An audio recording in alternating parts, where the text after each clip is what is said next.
Sokoto mawani ha community mining scheme odi atudwa kire se womafo e wasede bia wo so ye e de boa wo nkura wankasa wo firi mu ne mpatamu a wo tete sebe woni ya wadi demo no nyankropo adom wo si suku bia ma wo e wo amanse empatamu no do beboa pa mo akwaje ntete ensa dwuma titiru na boa won kasa nso so wona setana no pede fa seda ema asamadu esum heba center otamachi na metran sameke kankase bono dia ma wo ampa ene wankasa utumi se wo nkwanwa no wofo bema untumi entutu no kura yi na nkwada no abesena ba bomodin na fo di chirimu ho bema pa ginadua so afi a topic titiru udu ani chirimu wono mu a doctor obeboa papa nkwada no asebe ase omaye inshuba sade e kano no cerebral palsy no nya no kure udu ani chirimu hono mu ayade bitu ase yade ama stroke diabetes ene yade ahudu nyina samadu esum heba center dokono no badwuma abija nkwanta emya kwanta ye 0244796186 0244796186 na yanjwetwe nkomo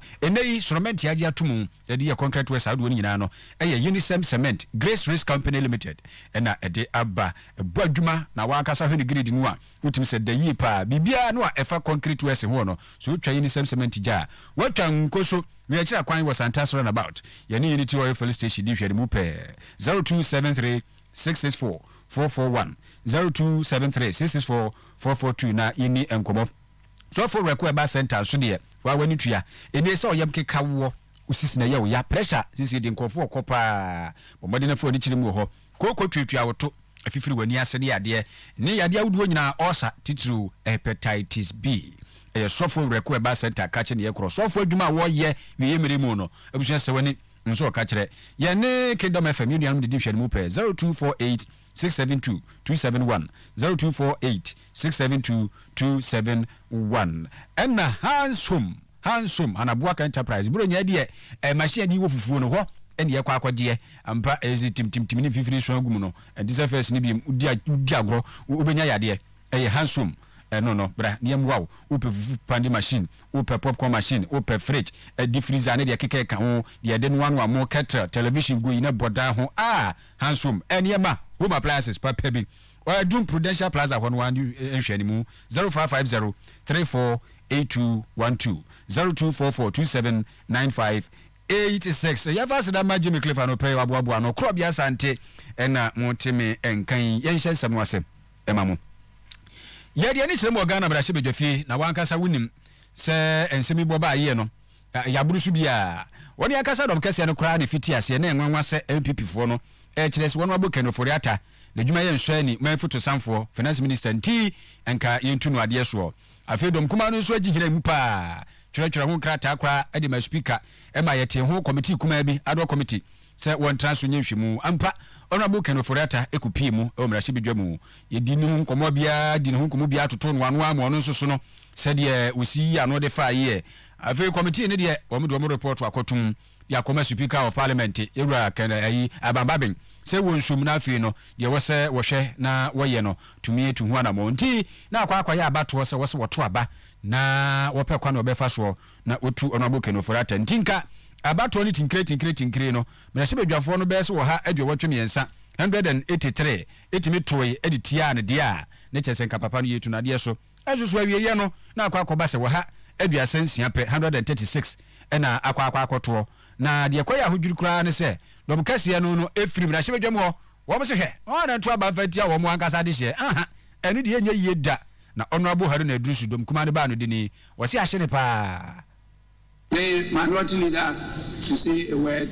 Mr. Speaker, I want to thank you very much and indulge you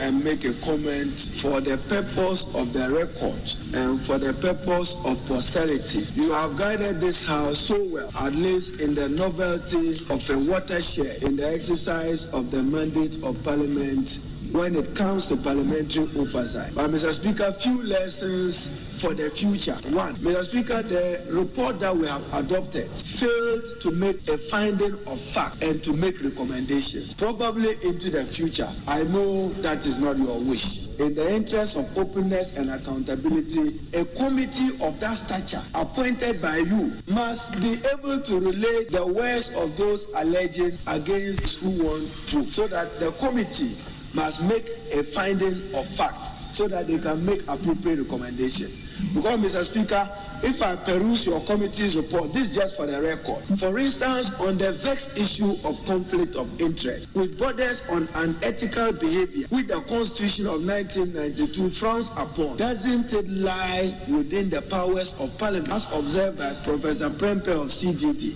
that at least the committee can probe further? I mean, if we say that people have benefited, the only way to know they have benefited is to know who issued which bond when, who were the bond holders, book holders, who got what. We will know the entities. Enti honorable Aruna Edusu ena motel wenkano was it when you cry I had issue hey was it majority na kire wo mo papa kire say hey kwa mo sorry fifie ho dom kase no mo se hwe wa na de ne nsabe nku be kire ne jafie kwan enye yeda yentu ade so ne ntu ade so kina ene no na honorable Aruna Edusu eto aso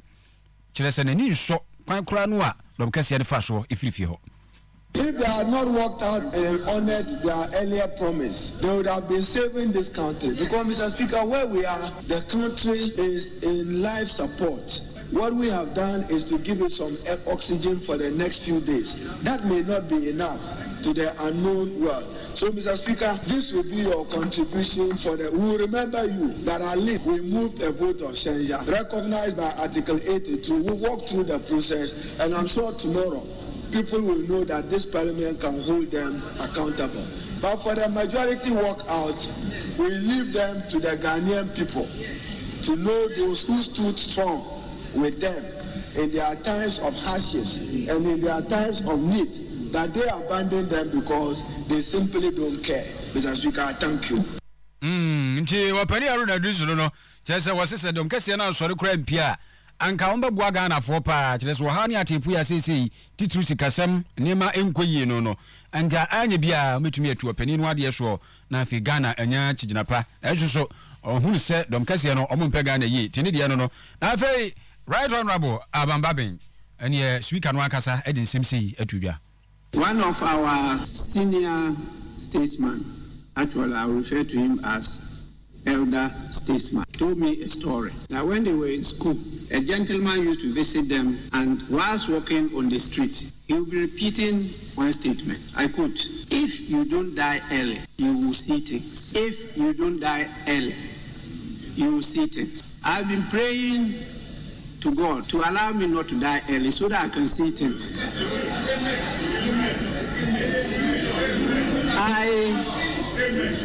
I am not yet old, but I've started seeing things. With this, I will proceed to adjourn the House. The House is accordingly adjourned to tomorrow at 10 in the forenoon. The House is adjourned. Enti opani Abambaben na mutene nkan na chese se de o mafuto samfo ya na enkofo tata no se ntuno yenye ntuno izo trim se betunu ya ene yenye ntuno ene ye no nti o se opesu onyini che na ohunu ne yema pa ene yema ewo wiase ono Abambaben ne nsem eno no wede 100.7 FM akanka se anopei ena yede ma wo no yento aso eno ena yewura kenufureta eba be kire se sebe ase dom kuma no na NDC for no tan hunu bi na aso mo ya ata no ene ne sei chesi ya twene dawre ya dwun dawre nyina no wose dom kuma no antumi anya so bo pote pa amo no no ma nya nyina so bi nsusu kura ndo antumi anyina so pote se yemfa entu no ade so nti wose se be kire mind dia agisi yi amayosem pote na amayosem kan ya nkofo de wo mani kan ye no efiri ho na ye kikire wo man se be ye o man no ebitumi agina na so. For the opportunity to contribute to this debate, the grounds and allegations that have been brought against me in this historic censure. Mr. Speaker, these allegations by the minority side, excluding a few of them, I humbly say that I have done nothing amiss with them. Mr. Speaker, this censure has done some good in advancing our democracy, as we would hope that in future such censures will have more thoroughness, will be less politically motivated. Mr. Speaker, the allegations are what they say, and I have really very little more to answer after all the answers that I gave at the committee meeting. For I tell you, Mr. Speaker, that even if I said I am innocent, they will not believe me. And if I ask for truth and proof, they will not be able to answer that. I have committed no crime. Mr. Speaker, let me just remind us as we talk about the issue of recklessness, of mismanagement, of conflict of interest, and also remind ourselves of our COVID experience, of our Ukraine war, and Mr. Speaker, ask ourselves the lack of recklessness, the mismanagement, and the lack of these events. I'll ask my colleague who used to be at the ministry, what happened in 2015 for them to run to the IMF?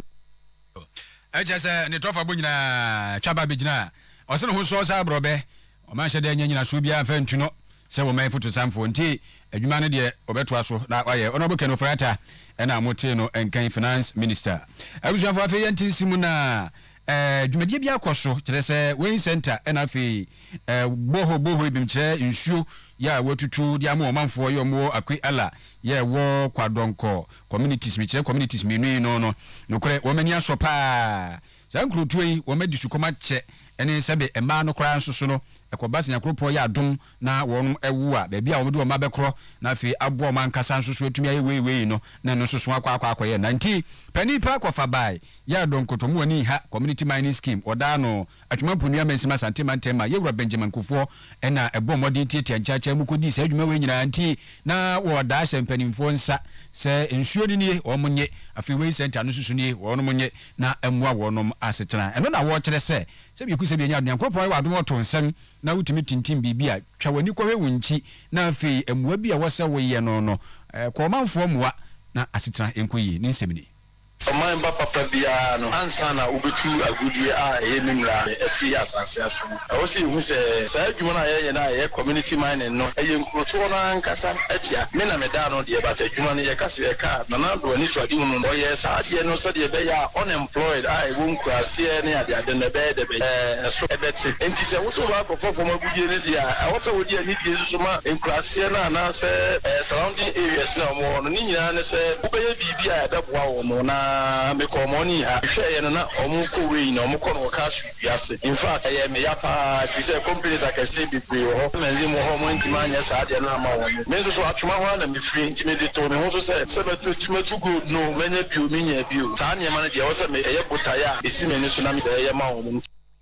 Yewra Benjamin Kufo sa to aso se yese ye betu fuma gudi a yenye ni yie ene yensa ase ye kwaya hodo nsu a eseye no okina bi ebinye nsuanso bone ewo yankase so yenhwe se ye betwetwe ho afiri nsuansuwa no akwan bebre ho no ma ye bitima ye mine no wa bra ye yense nsu akwan bebre emse minerals commission organize programs bebre ma ye da o ma se o ma ye ko yuma tin so e ho nso no ko je ntete kakra enti ntete na ye kokko je ye no mo me try so ntete na ye kokko je ye de be ye adwuma na nya de a e be han kurasefo na emum de man kurasefo no nya mfaso na so mu nya mfaso no mo te mine ni mu da o mo so de o mo ho be shin ama enkroye botimi wakra me bia no Yewra Benjamin Kufo ensem ni na kwakwa mo no dikro ya wo donkote me kire na kwabena Kufo ensoso ebo empanifo no abaso pa nana ejansi ewo akwela bia eye kedi tomfo no anya hokwo no a mo aye dodo fo no na omunsuo no emwa de to mani on so ombeboa na ya kani o ma ya de o mo ti sai ayo ko ti so yi bia kama ama ne suo no oho de bia sia no ama o to no ya de o medical aye no Nana kwabena Kufo nsoso ensem eno no afi yede ani chemu amanse saf mensi ni mu sentimentemu mampanisi anemu ya wo ho Yewra Clement Poku Jamfi na ekire se nyankropa ya adomobi kwan ama obi vocational technical training school bi ewo manso kani ago ya beboa sebe woni a wadi edemo nyankropa ya ado na kwabena ni timi ko hokoje ntete a anya bia no obenya ne nsa no adwuma kakra na abo no ankasa Ejumadi ni titiri pante be no se e be na be hye o musu kan mo mahu se bibi o mu ye bia no so yeta o mu chi abe bia no ye che sewing machines ni e che nyoma mema o che o de ma o mu bia bi sa se o mu de kwaye de obi o kwa no nim afidie no se de ye nsu no nti ye ne aban adwuma ya ne say be see disability training center o Kenya go na no sa show mu go say ye be hwe na etumi asidan na wie so ye chemu Japan no siska ya na ho ye mention na de ya kan say ye hwe mu obi a wodi de agira kwan ho nti ye be so mo se e fie mu nti say ice cream na ya fridge na be to ma say ade pan na wo so a ye be to so yi machine ma na wan kasa so wodi awo de no Obani Clement Boku Jamfi ono na yama panisi anemu ewo amansie saf mensino emu anopedi ebo moden na emansanka bafan malamis yade ye malaria na ba papa ansen tumse nkofo ya mo